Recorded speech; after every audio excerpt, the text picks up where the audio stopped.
Media House Express, home of news and entertainment, kaagapay sa paghahatid ng mga pangkasalukuyang kaganapan at pagsaserbisyo sa taong bayan. Media House Express, home of news and entertainment. Angat Pilipinas! Ang programang tatalakay sa progresibong Pilipinas mula sa kapayapaan at kaayusan ng komunidad hanggang sa pag-angat ng bansa sa larangan ng ekonomiya. Bunga ng pagsisigap ng pamahalaan upang mabigyan ng magandang kinabukasan ng kabataan at maging ang mga susunod na henerasyon. Angat Pilipinas! Ang programang makikiisa at makikisabay sa pamahalaan sa usapin ng trabaho, kalikasan, agrikultura, turismo, sining, enerhiya, transportasyon, ugnayang panlabas, negosyo at iba pa upang matunton ng pamahalaan at sambayanan ang sagot sa mga problema at maging daan din sa pag-asenso at pagtuklas sa totoong yaman na mag-aangat sa bayan at sambayanan. Angat Pilipinas!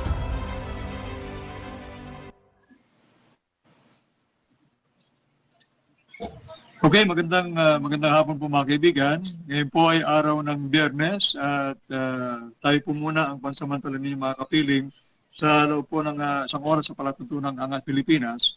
Sa ngalan po ni Ma'am Lea Botones, ang presidente po ng NCRPO Press Association, ako po si Frater Paulo Flores na mga kapiling niyo ngayong hapon ito.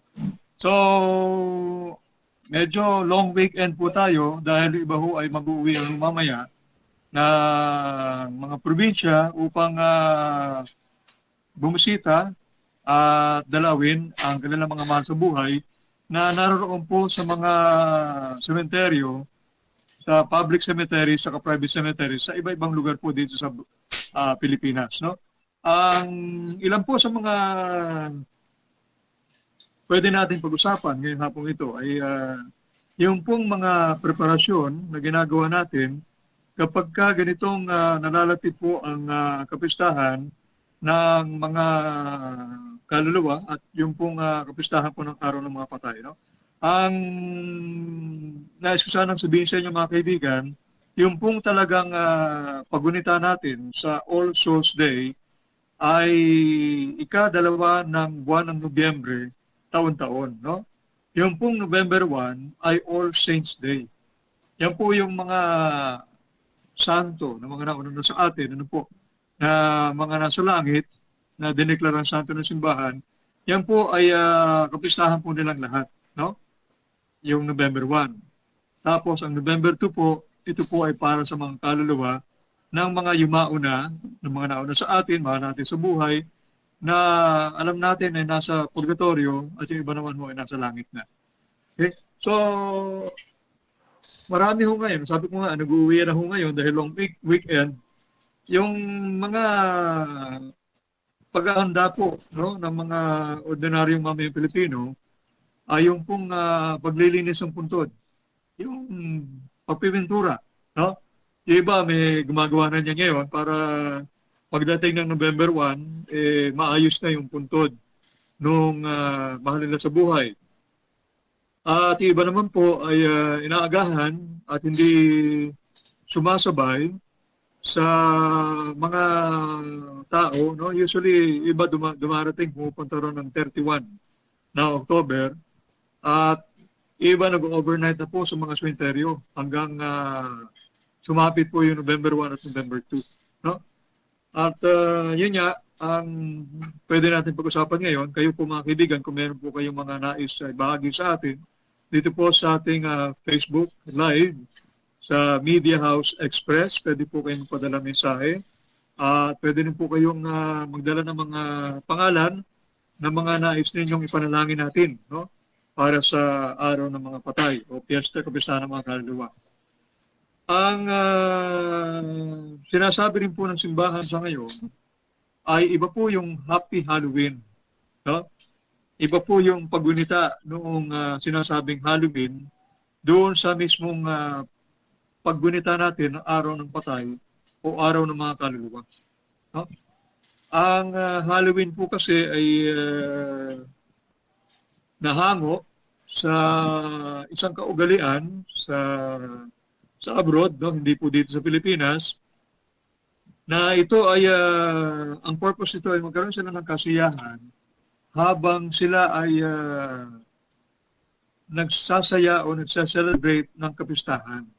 Pero hindi po ito, wala po itong kaugnayan doon po sa araw ng kaluluwa at araw ng mga patay na ginugunita natin dito sa Pilipinas. No? There are some scholars who are telling na ito ay isang practice ng pagano. No? Yung practice ito ng mga tao na hindi pa nakakakilala sa Diyos. No? Kaya ganoon ang kanilang ginagawa pagka yung ganito mga panahon, no? Yung October 31, November 1 at November 2. Naniniwala kasi sila na ang mga creatures ng Diyos, no? Na katulad natin mga tao at meron ding yung mga hindi nakikita, no? Diyan na uso yung mga aswang, mga multo, tikbalan, no? Diyan nagsimula yan sa paniniwala nilang ganyan, no? So, mga kaibigan, lilinawin ko po, no? Wala po itong kaugnayan o wala po itong kinalaman sa usaping relihiyon o usaping simbahan, no? So, sana maging malinaw sa inyo. Hiwalay po ang pagdiriwang na ang simbahan sa mga araw na ito ng November 1 at November 2 at hiwalay din po ito sa pagdiriwang ng mga ordinaryong Pilipino, no? Regardless po kung anong ating religious affiliation, tayo po ay nagdiriwang ng ganitong panahon upang gunitain, sariwain ang naging buhay noong mahal natin sa buhay na nauna na o yung mga sumakabilang buhay. No? So, meron din po mga preparasyon ang gobyerno natin na para masiguro ang kaligtasan po ng lahat na dadayo o pupunta sa mga sementeryo. So, ito po ay medyo doble ang paghahanda natin dahil inaabot po tayo nung na-switch yung na-sandwich yung barangay election, no? So, sana wag namang gamitin itong mga pagdiriwang natin ngayon sa usaping barangay. Bagamat ang barangay election ay sa 30 gaganapin at 30 ng buwang kasalukuyan, ito ay naipit ka nitong paggunita natin sa mga mahal natin sa buhay na yumao na. No? At yun nga po, naganda po ang Philippine National Police ng mga tauhan na magbabantay sa mga polling places at sa mga strategic locations. No? Kabila na po dyan yung sa mga sementeryo, sa mga simbahan, no? Upang masiguro at matiyak yung kapayapaan at katahimikan habang tayo ay magdaraos ng barangay elections at kasabay po nito yung pagunita ng araw ng patay at araw ng mga kaluluwa. So, hindi ko masyadong kabisado kung paano po ang ginagawa sa ibang mga religious groups, ano po, sa ibang mga relihiyon katulad ng mga kasama nating Muslim, sa mga kapatid natin sa Iglesia ni Cristo, sa mga simbahang protestante. Pero basically, ang simbahang protestante at ang Roman Catholic Church, pareho ang ginagawa.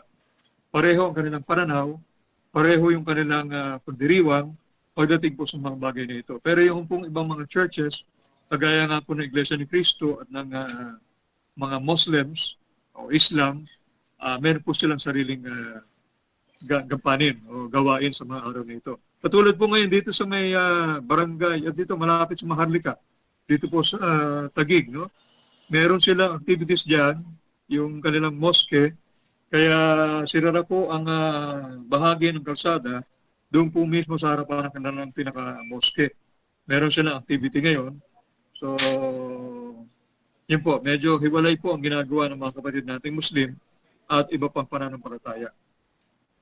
Sa kasalukuyan ay masasabi natin na napaka-peaceful naman po ng ating kapaligiran sa kabila po ng ilang mga pangyayaring mga shooting incidents, no? Kung nababalitaan ninyo, diyan po sa may Caloocan, meron pong biniril dyan.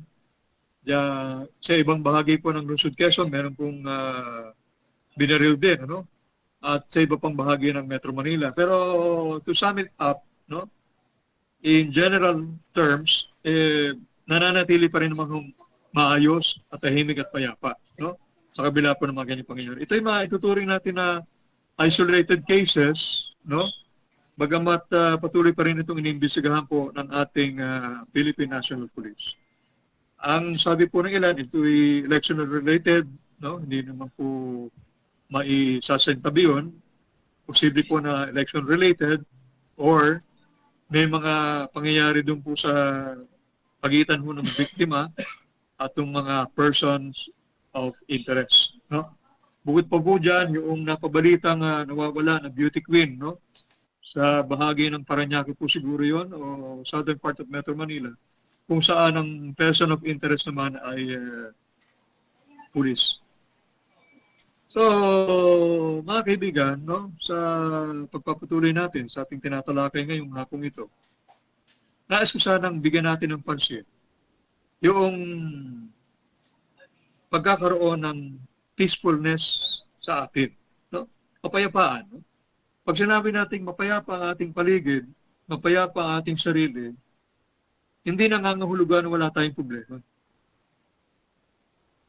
Payapa in the sense na sa kabila ng mga suliranin na dumarating sa ating buhay sa araw-araw, sa kabila ng mga stress, no, na nakukuha natin sa ating mga trabaho, sa ating tungkulin, we can still smile. No? Makakangiti pa rin tayo.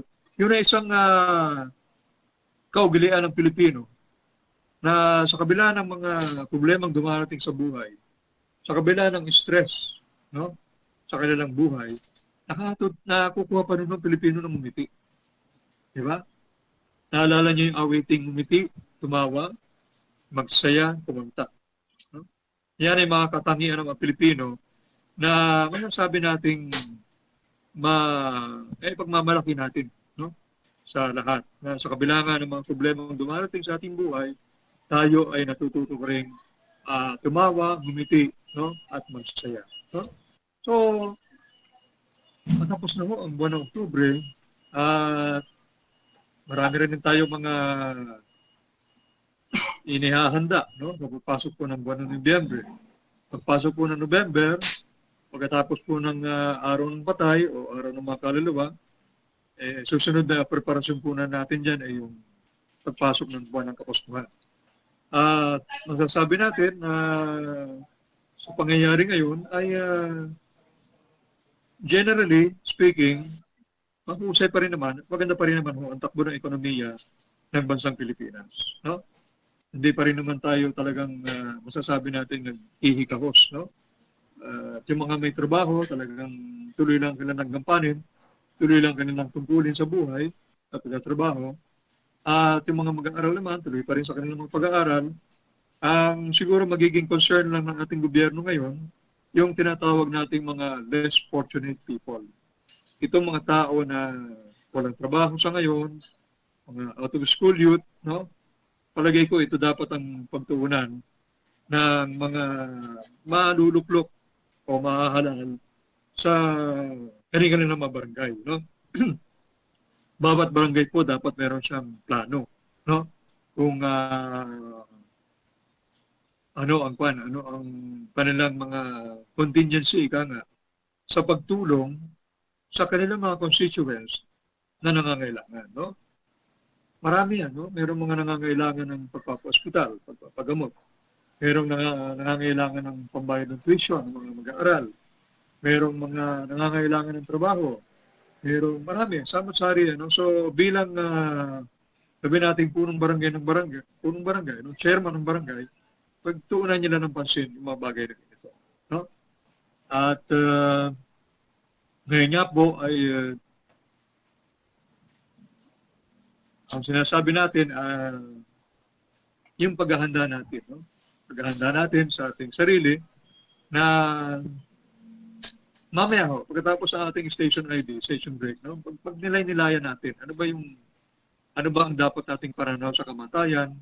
Paano ba tayo maghahanda, no? Alam niyo kasi ang kamatayan, palaging biglaan yan, no? Hindi yan napaplano ng mahusay, no? Pero pwedeng paghandaan, no? So, sana, no, sa ating mga sumusubaybay sa palatuntunan ito at Pilipinas, at sa lahat po ng mga kasama natin, no, sa hanap buhay, sa broadcast media, sa print media, sa online media, ibahagi natin, no, yung ating mga kaalaman at yung ating mga observation, paalala sa ating mga kababayan na yung mga ganitong panahon dapat ay pinag-iisipan natin ano ba talaga para sa atin ang kamatayan. No? Regardless of our religious affiliation, ito palagi ko sinasabi, kahit tayo ay maging katoliko o hindi katoliko, tayo man ay bahagi ng simbahan ng Iglesia ni Cristo o ng mga Muslims, kailangan pinaghahandaan natin ang ating kamatayan. No?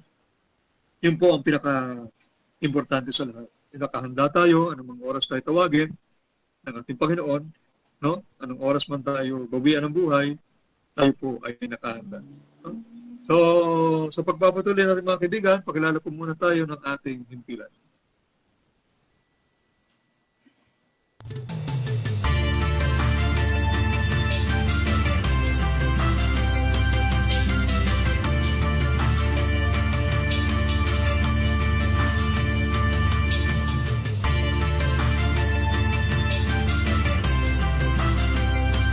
Media House Express, home of news and entertainment, kaagapay sa paghahatid ng mga pangkasalukuyang kaganapan at pagsaserbisyo sa taong bayan. Media House Express, home of news and entertainment.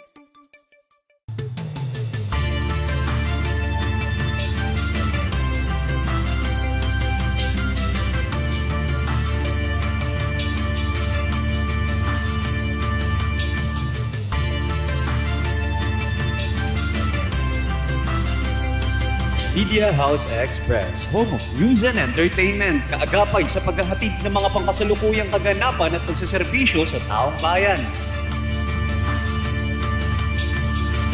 Media House Express, home of news and entertainment.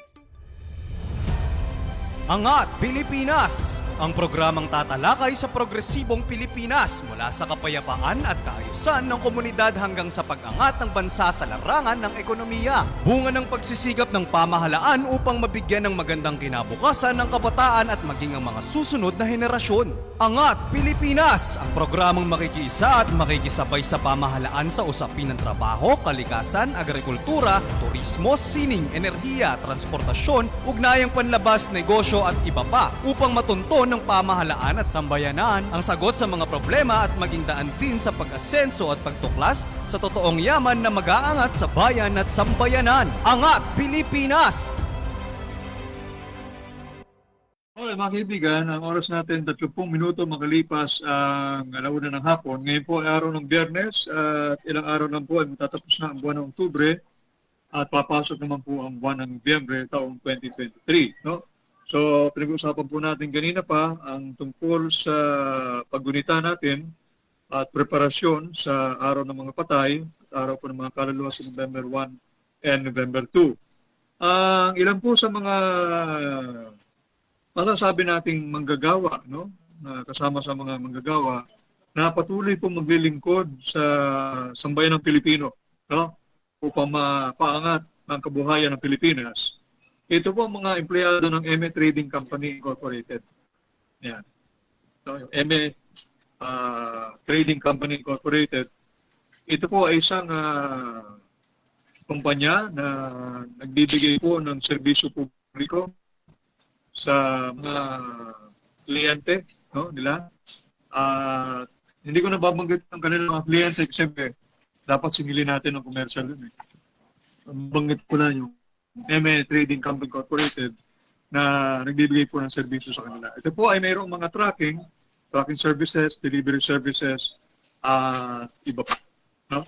So sila, kagaya nila, sila po ay magpapatuloy na maglilingkod, no? Patuloy na magbibigay serbisyo sa lahat upang sa ganon ang mga negosyo sa paligid natin, dito sa Metro Manila, ay magpatuloy sa kanilang pagbibigay din ng serbisyo sa mga mamamayang Pilipino. No? Alam po ninyo, ang pagtatrabaho ay dapat nilalakipan din natin ang pagmamahal. Yeah.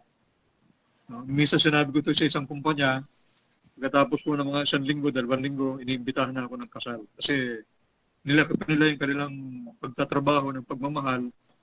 Ang nangyari, sila mismo nagligawan, nagka, nagkasunduan, no? Nagkaroon ng relasyon. Wala na akong problema. Hindi ko na, anyway, takipan natin yung pagmamahal, no? Dahil pagka meron tayong pagmamahal sa ating trabaho, kahit ano ang problemang dumating dyan, kahit ano yung mga pagsubok na dumating dyan, kakayanin natin. Yan. Parang buhay yan, buhay ng tao, di ba? Habang may pagsubok, habang tayo nabubuhay, tayo ay mayroong pagsubok. Yan. So, sabi ko kanina, pag nilinilayan naman natin ngayon, may nalalabing oras ng ating palatuntunan, yung tungkol sa kamatayan. No? Bilang Pilipino, marami tayong kaugalian na nakakabit, no? Pagdating sa kamatayan. Maraming pamahiin. Bawal maghatid, bawal maligo, bawal mag-uwi ng pagkain, no? Bawal, ano pa bang bawal? No, maraming bawal yan. Bawal maglinis. No?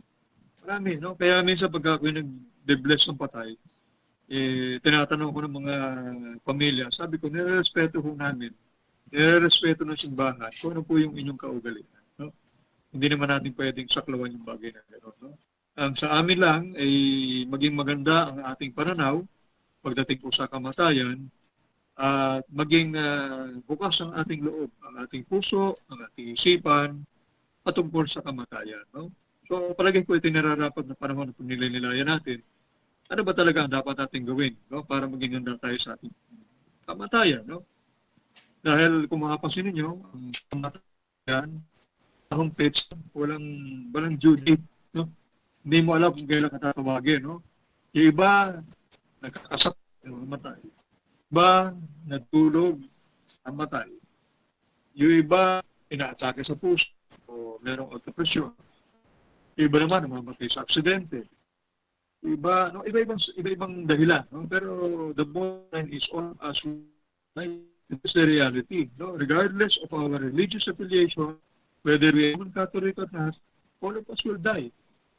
At ito ay isang katotohanan na dapat nating tanggapin sa ating sarili, sa ating buhay, no?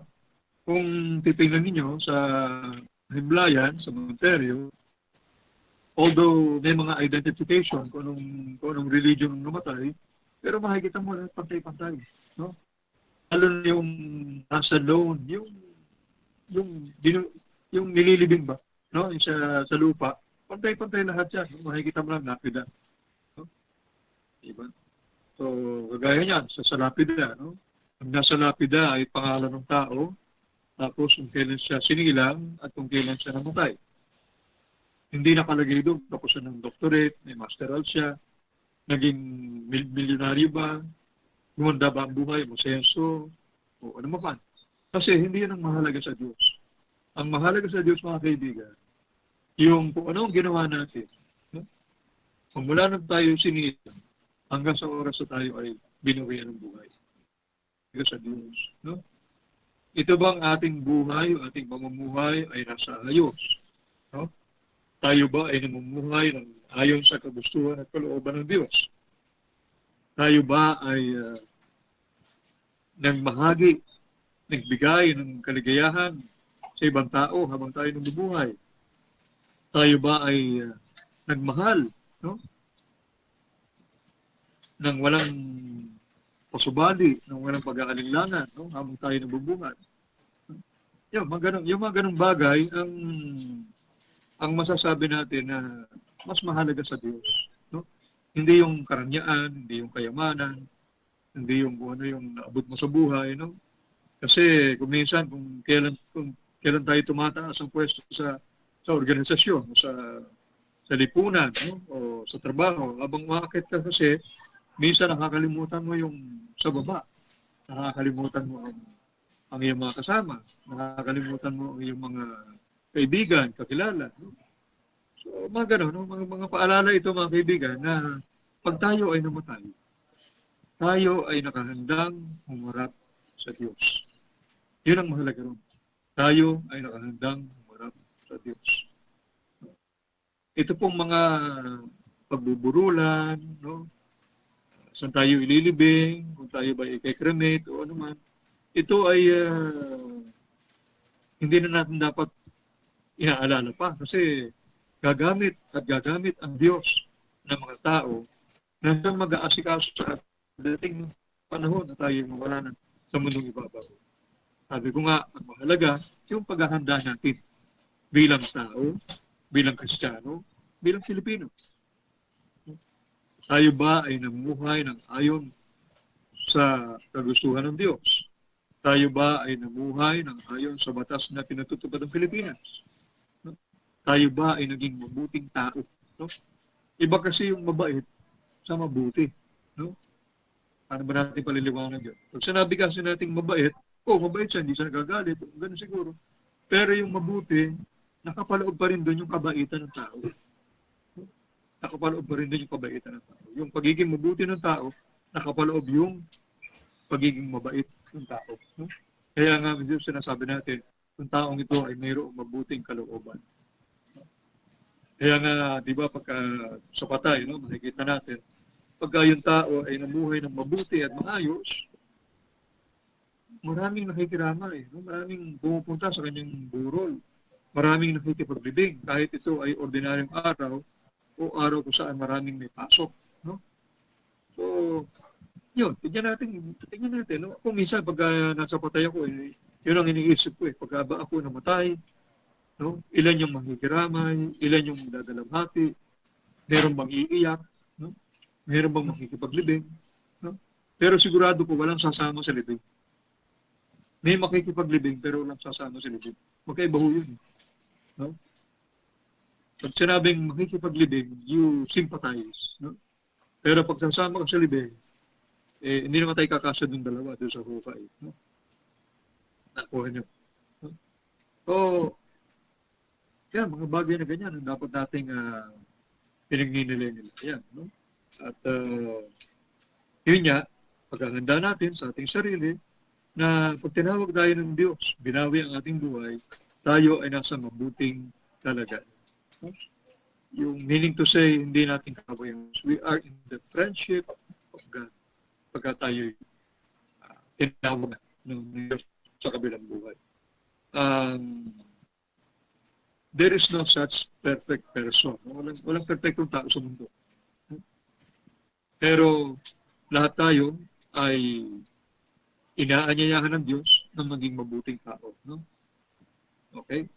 So, walang perfecto, pero tayo inaanyayahan upang maging mabuting tao dito sa mundo. So, yung mga bagay na ganyan, no? Yan ang paghahandaan natin. No? Bukod pa dun sa mga paalala natin sa mga mahal natin sa buhay, sa inyong mga anak, sa inyong mga apo, pamangkin, no? Inaanak, no? O sino man mapag-iwanan ninyo, lahat ito, no? Binibigyan natin ng kabilin. Kasi ang gusto natin, no?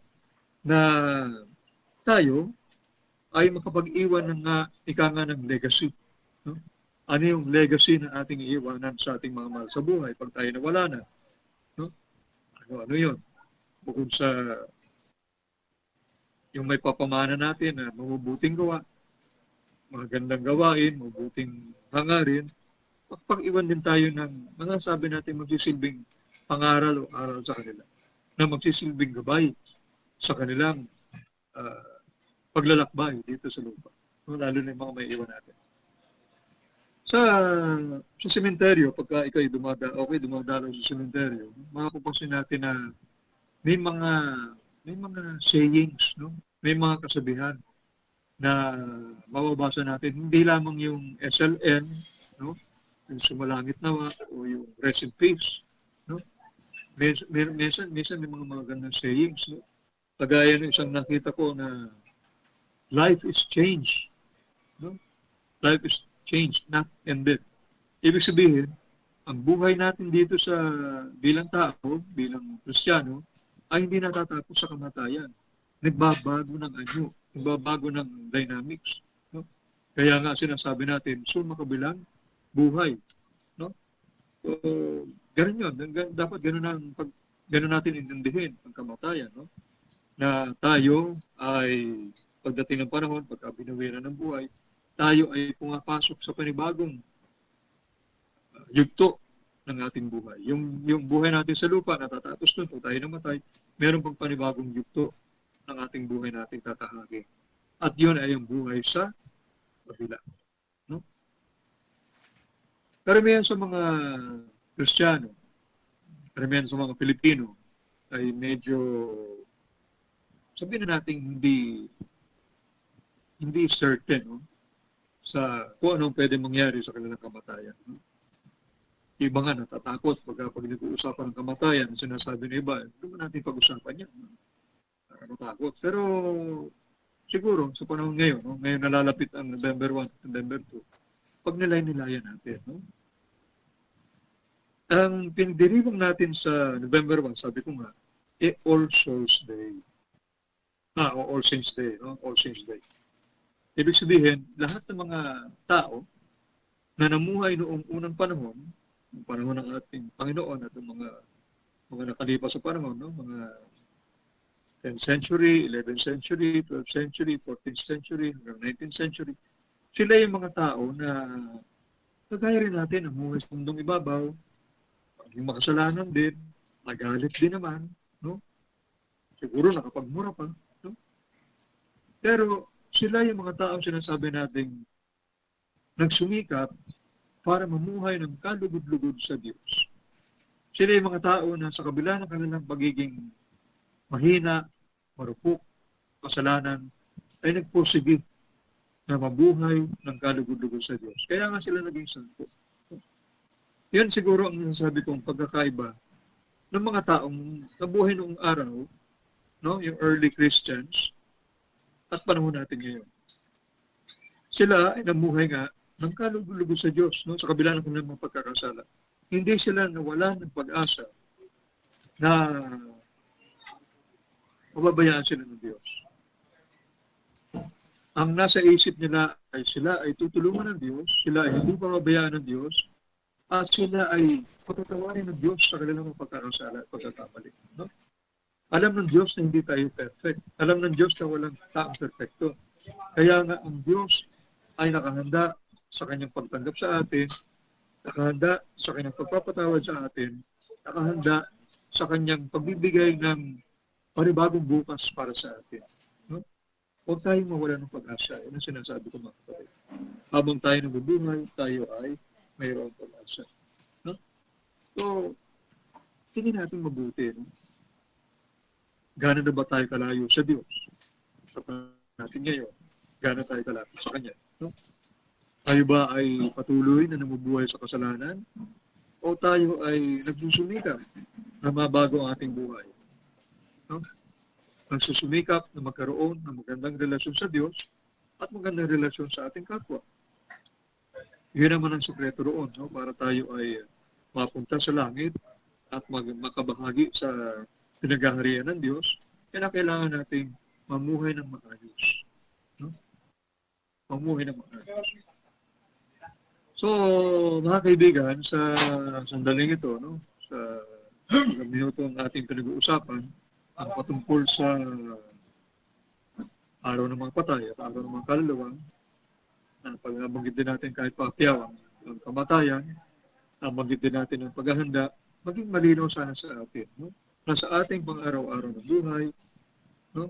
Sa kabila ng lahat, sa kabila ng mga kasalanan, no? Na ating ginagawa, nararin ang Diyos, nakahanda magpatawad, tatanggapin tayong uli, binibigyan tayo ng pag-asa, binibigyan tayo ng kaliwanagan ng pag-iisip upang sa ganoon ay muli tayong tumahak sa tamang landas ng ating buhay.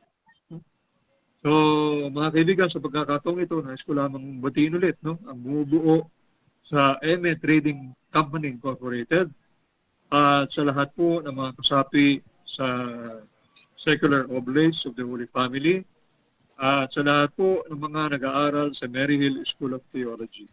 No? Pagbati rin po sa ating professor na si Sister Maria Cecilia Payawal na magdiriwang po ng kanilang feast day sa linggo, Divine Master Sunday. So magandang hapon po. At sa lahat po ng mga religious congregations sa Quezon City, sa ilalim po ng Diocese of Cubao, magandang hapon din sa inyo. Mga kaibigan, hanggang sa muli po, sa kalam po ni Maglea Botones, ang Pangulo po ng NCRPO Press Association, ako naman po si Brother Paulo Flores, ang Secretary po ng NCRPO Press Association at kasama ninyo, kapiling ninyo sa pagtahak sa landas ng buhay tungo sa pag-angat ng Pilipinas. Hanggang sa muli po, maraming salamat at magandang hapon po sa inyo lahat. Isa na namang talakayan na pag-aangat sa ating inang bayan ang naihatid ng ating programang Angat Pilipinas na inyong mapapakinggan mula Lunes hanggang Biyernes 1:00 hanggang 2:00 ng hapon sa pamamagitan ng Media House Express, home of news and entertainment.